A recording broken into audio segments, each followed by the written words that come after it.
கோவை சரவணம்பட்டியில் உள்ள பிபிஜி கல்விக் குழுமம் சார்பாக மகளிர் தின விழா வெகு விமரிசையாக கொண்டாடப்பட்டது.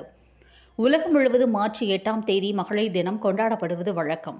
அந்த வகையில் கோவை சரவணம்பட்டியில் செயல்பட்டு வரும் பிபிஜி கல்விக் குழுமத்தில் பெண்கள் தினம் கொண்டாட்டம் மிக சிறப்பாக நடைபெற்றது. விழாவில் பிபிஜி கல்விக் குழுமத்தின் தலைவர் மருத்துவர் எல்பி தங்கவேலு தலைமை தாங்கி சிறப்புரையாற்றினார். அப்போது பேசிய அவர், தற்போது அனைத்து துறைகளிலும் பெண்கள் சாதனை புரிந்து வருவதாக கூறிய அவர், பிபிஜி கல்விக் குழுமம் பெண் கல்வியை ஊக்குவிக்கும் விதமாக செயல்பட்டு வருவதாக அவர் தெரிவித்தார். விழாவில் சிறப்பு விருந்தினராக மத்திய செம்மொழி தமிழாய்வு நிறுவனத்தின் துணைத் தலைவர் டாக்டர் சுதா சேஷையன் கலந்து கொண்டு கல்லூரி மாணவிகள் மத்தியில் சிறப்புரையாற்றினார். இதில் பெண் கல்விக்காகவும் பெண்களின் சமூக மாற்றத்திற்காகவும் குரல் எழுப்பியவர் பாரதியார் என்று குறிப்பிட்டு பேசிய அவர், ஒரு செயலை செய்வதிலும் சாதனை படைப்பதிலும் ஆண்களுக்கு நிகராக பெண்களும் இருக்கிறார்கள் என்று தெரிவித்தார்.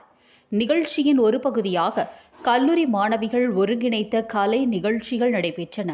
இதில் மாணவிகள் 18 வகையான நடனங்களை ஆடி அசத்தினர். தொடர்ந்து கல்லூரியில் சிறந்து செயல்பட்ட பேராசிரியைகள் விருது வழங்கி கௌரவிக்கப்பட்டனர். இந்நிகழ்ச்சியில் பிபிஜி கல்விக் குழுமத்தின் தாளாளர் சாந்தி தங்கவேலு மற்றும் துணைத் தலைவர் அக்ஷய் தங்கவேல் ஆகியோர் கலந்து கொண்டு மாணவிகளுக்கு மகளிர் தின வாழ்த்துக்களை தெரிவித்துக் கொண்டனர்.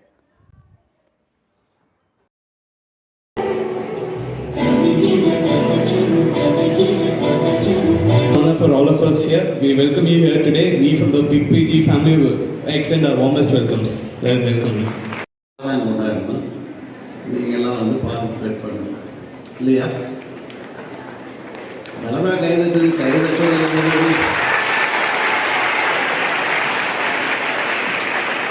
இந்த மகளிர் தினத்துக்கு சிறப்பு விருந்தினராக யாரை அழைக்கலாம் அப்படின்னு யோசனை பண்ணப்போ எனக்கு தெரிந்த ஒரே ஒரு பெண்மணி, நான் அவருடைய ரசிகன் ஆக்சுவலாக அம்மாவுடைய ரசிகன் தான். மனிதனாக இருக்கிற டாக்டர் தங்கவேலு அவர்களே,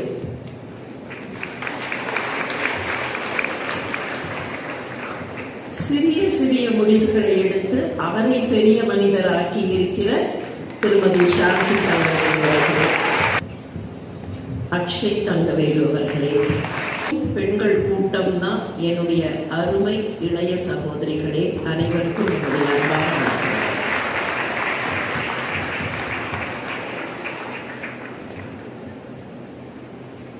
டாக்டர் எல்பி தங்கவேலு சொன்னது 100க்கு 100 உண்மை. எந்த விஷயத்துல? துணைவேந்தராக இருக்கும்போது நிச்சயமாக எந்த கல்லூரிக்கும் வரமாட்டேன் என்று பிடிவாதம் பிடித்து